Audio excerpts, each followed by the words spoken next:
Welcome to Zwolle Station, located in Overijssel province in the Netherlands. The station was designed by Nicolaas Kamperdijk and built by the Rijkswaterstaat in 1866.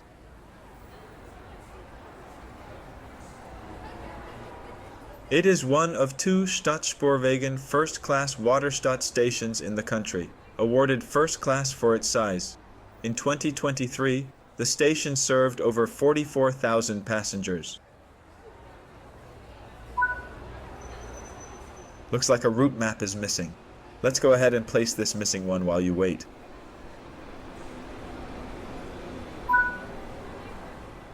There are more route tasks to discover. Make sure to apply missing route maps, clear fallen trees, tidy up after fallen bikes, and fix miniature windmills.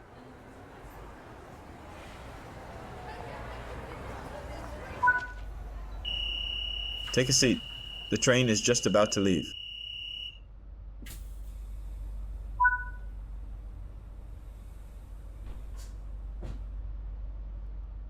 The station has a bike shed with spaces for 5,800 bicycles, one of the largest in the Netherlands.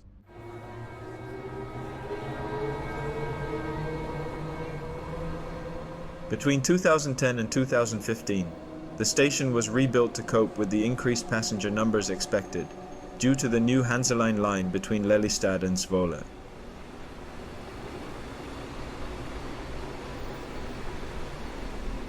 Welcome to the Netherlands. Embark on an all-new European journey in train sim world with Spoorlijn Zwolle, Groningen. Run express passenger services from the raised cab of the iconic NS ICMm Koploper, and dash between commuter towns with the modern NS SNG. A new country and new challenges await.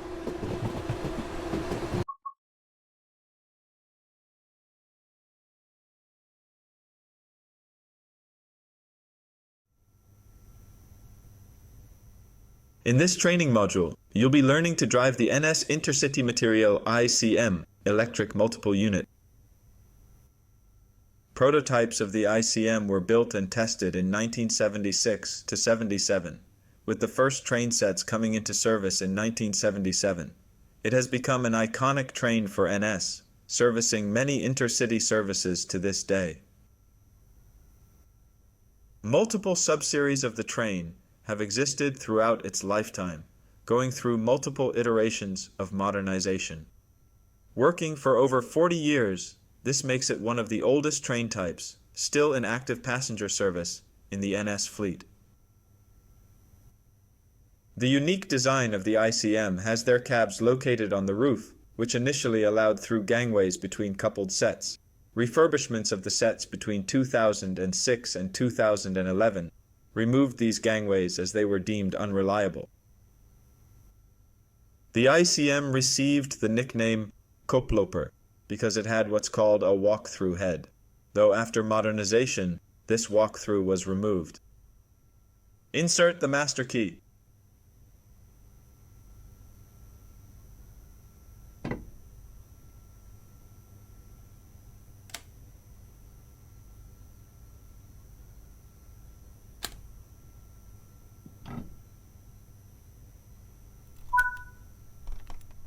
Set the headlights to indicate that this train is operational. You will need to set the main mode selector. This cycles the train through 4 different modes: driving, parking, off, and cleaning.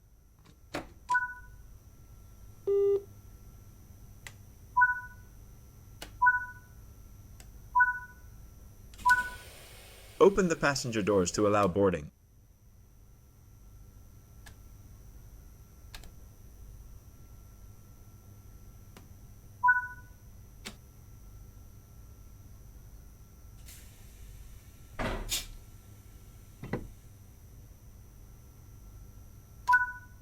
Close the doors before departure.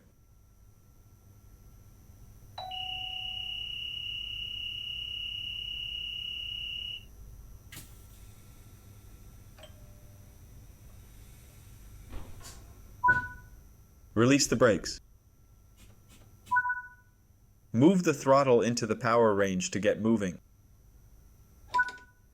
With a designed top speed of 180 km per hour, This train runs service speeds limited to 140 kilometers per hour.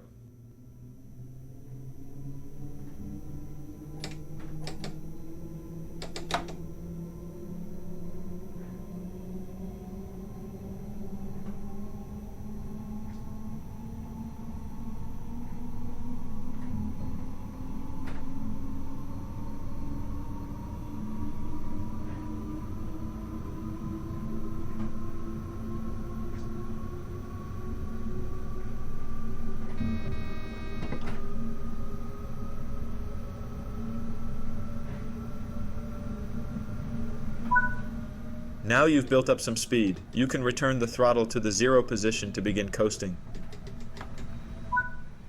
On level grades, you can coast to maintain your speed, reducing energy consumption and stress on the motors. When coasting, always remain vigilant of the gradient, as changes could cause the train to speed up or slow down. Keeping to speed limits is important. If you begin overspeeding, apply a small amount of braking force by moving the train brake into the braking range.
You are approaching the station.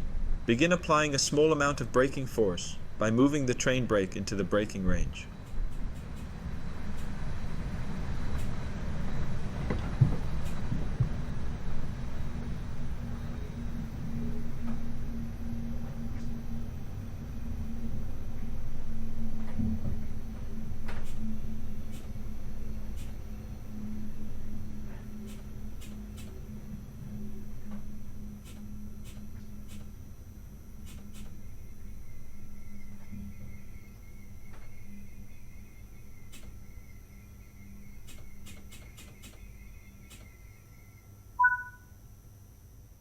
Nice job. The train has safely come to a stop. You can now use the passenger door controls to open the doors. Good work. That concludes all of the basics of operating this train.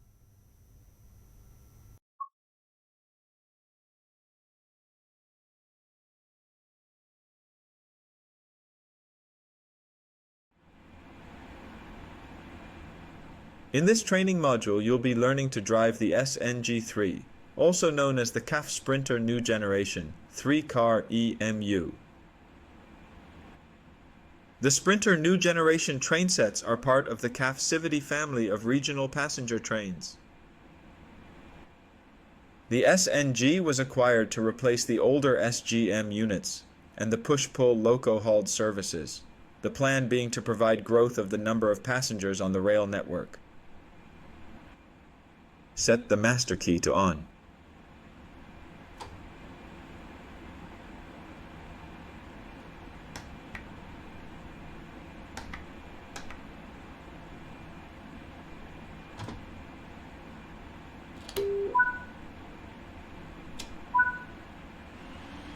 Open the passenger doors to allow boarding.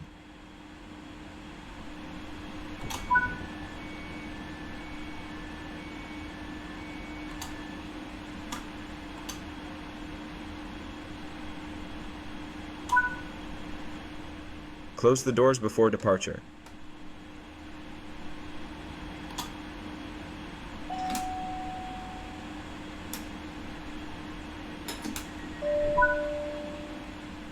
Release the brakes.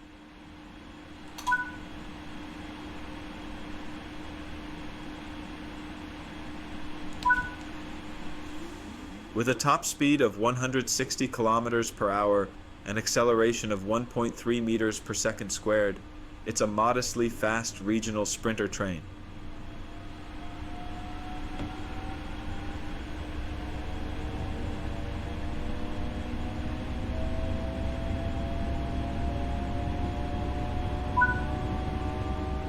Now you've built up some speed, you can return the master controller to the 0 position to begin coasting.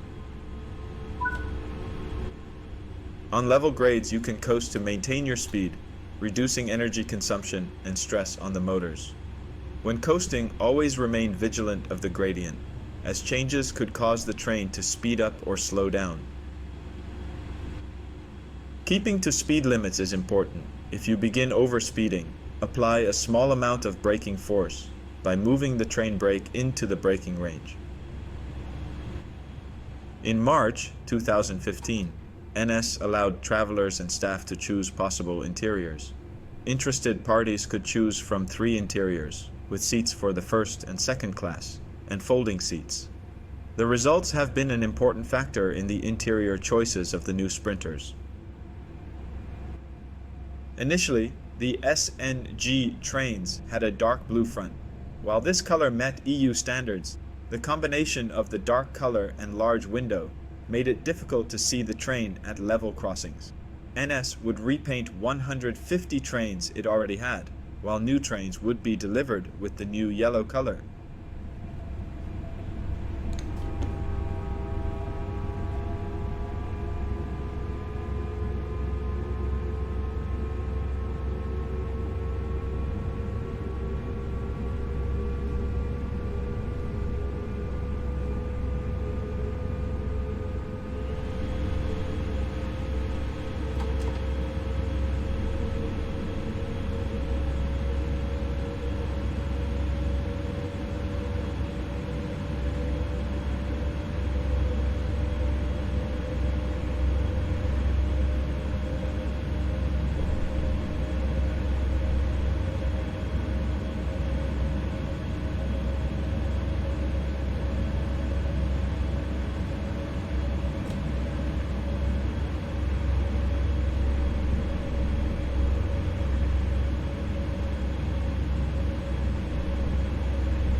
You are approaching the station.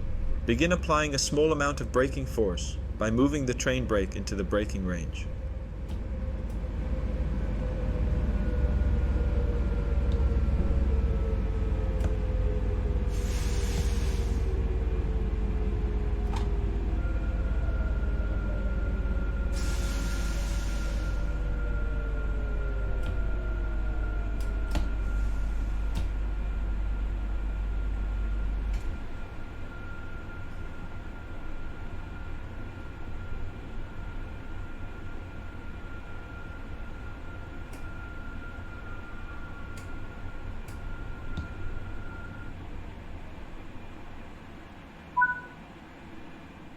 Nice job! The train has safely come to a stop. You can now open the doors.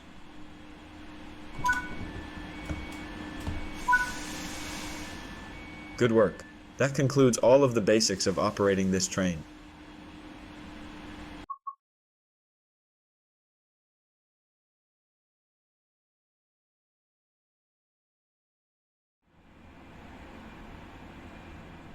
In this training module, you will be taken through the basics of the Dutch Automatic Train Control System, called ATB, which provides the in-cab safety and signaling system.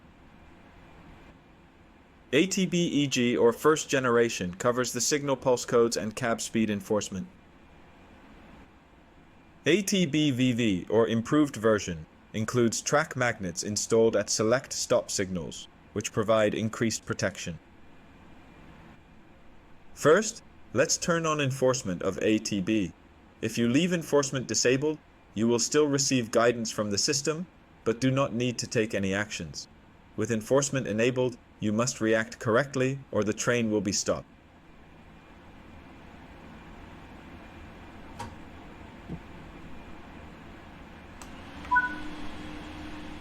The ATB system consists of two parts, one within the track and signal infrastructure to generate pulse codes, the other on board the train to interpret and enforce speed restrictions. ATB-EG enforces speed restrictions between 40 and 140 kilometers per hour, determined by the pulse code being generated from the next signal ahead of the train. The principles of ATB works as follows. When approaching a slower section of track, a change in pulse code occurs, which will be detected by the train. The train picks up this pulse code change, and the ATB determines the new maximum speed to enforce. ATB only intervenes when the train speed exceeds the pulse code enforced speed, or the brake curve speed enforced by the magnets ahead of a stop signal. So long as you keep under these speed restrictions, ATB won't intervene. In this training module, you will be exceeding the speed restrictions to see the ATB intervention and learn the procedures for handling it.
When a speed restriction is exceeded, an alarm will sound to warn the driver. The driver has a few seconds to apply the brake to safely reduce the speed of the train. Accelerate the train now and exceed the speed limit. When the alarm sounds, apply braking until the train speed has reduced below the current restriction.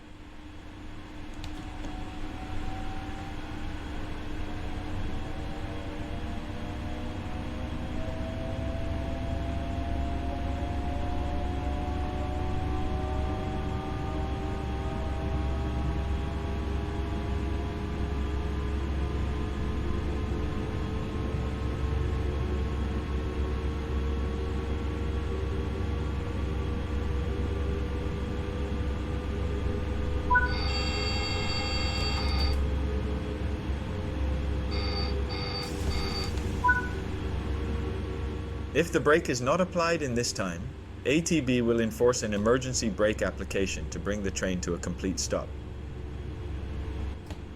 Exceed the speed limit again and wait for the train to enforce emergency braking.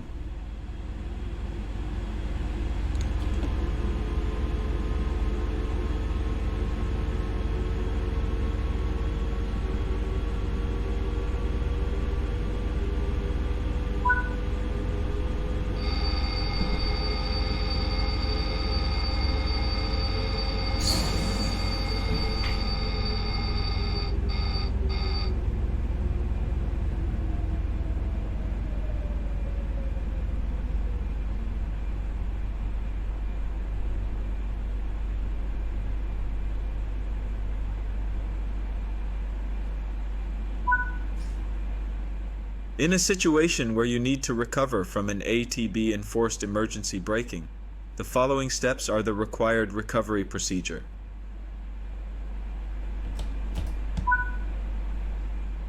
Press the Aunt Gwendolen button on the digital display screen.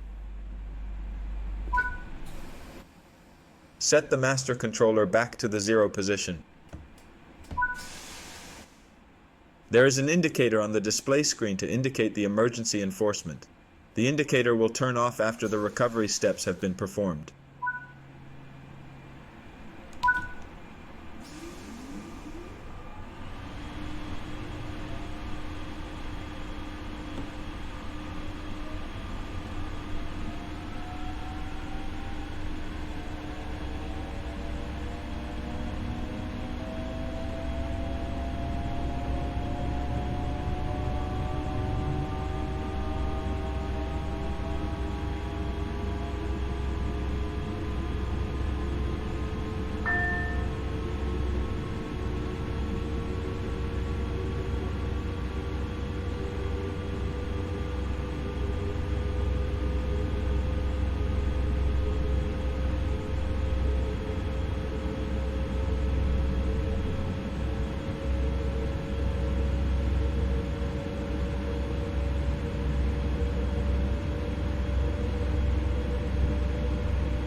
You will now experience an ATBVV enforced brake curve. Proceed at 40 km per hour until the emergency brake is triggered. When approaching a signal equipped with the ATBVV magnets, you must be prepared to stop the train. ATBVV magnets will enforce a brake curve over the existing pulse code restriction, which is intended to stop the train before passing the signal. These ATBVV magnets are installed at 120, 30, and 3 meters in front of select signals, but will only enforce a braking curve when the signal displays a stop aspect.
Perform the emergency brake recovery procedure as previously demonstrated. Press the Aunt Gwendolen button on the digital display screen. Set the master controller back to the 0 position. When the signal aspect improves, these magnets will disable the brake curve, allowing the train to continue solely under the influence of the pulse code restriction. The train must pass one of these magnets in order for it to relay the command to enable or disable the brake curve. In some areas, there is also a disarming loop that stretches about 60 meters from the signal, which can disable the brake curve without needing to pass one of the ATB-VV magnets. It is recommended to proceed at no more than 10 kilometers per hour until you pass the signal to ensure you are clear of the braking curve. Until you pass the ATB-VV magnet, you will still be driving under the influence of the braking curve.